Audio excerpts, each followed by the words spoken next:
la station se vide petit à petit. Centrale pour Omar, le Lapien fermé. Bah là, il reste quelques pistes et on est bon. Mais ces dernières semaines, des randonneurs à ski investissent parfois le domaine, même après sa fermeture. C'est tout simplement interdit. C'est pas sécurisé tout au long de la nuit. Donc pendant la fermeture, les pistes, l'accès aux pistes sont interdits. Pas simplement pour les skis de randonnée, mais pour tout le monde.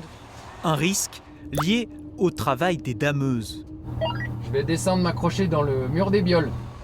Ce treuil les tracte sur les pentes les plus raides. C'est un danger invisible, car souvent caché sous la neige. J'ai un câble qui fait environ 1100 mètres de longueur.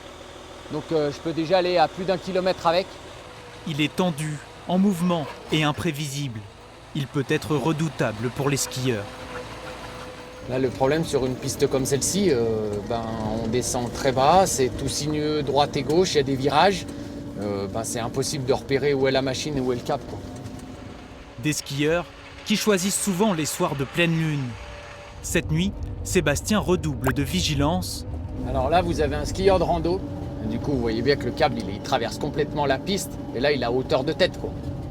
En décembre, une skieuse de 17 ans est décédée en Suisse après avoir percuté le câble d'une dameuse. Chaque soir, Sébastien craint l'accident. On redoute ça et on n'a pas du tout envie que ça arrive à n'importe quel chauffeur, quoi. C'est-à-dire, c'est le fait d'avoir une personne sans vie au sol ou qui a eu un grave accident amputé d'un membre à cause d'un câble, c'est une image qu'on aura dans notre tête et qu'on ne pourra jamais se séparer de ça, quoi. Les dameurs resteront attentifs toute la nuit et jusqu'à la fin de la saison.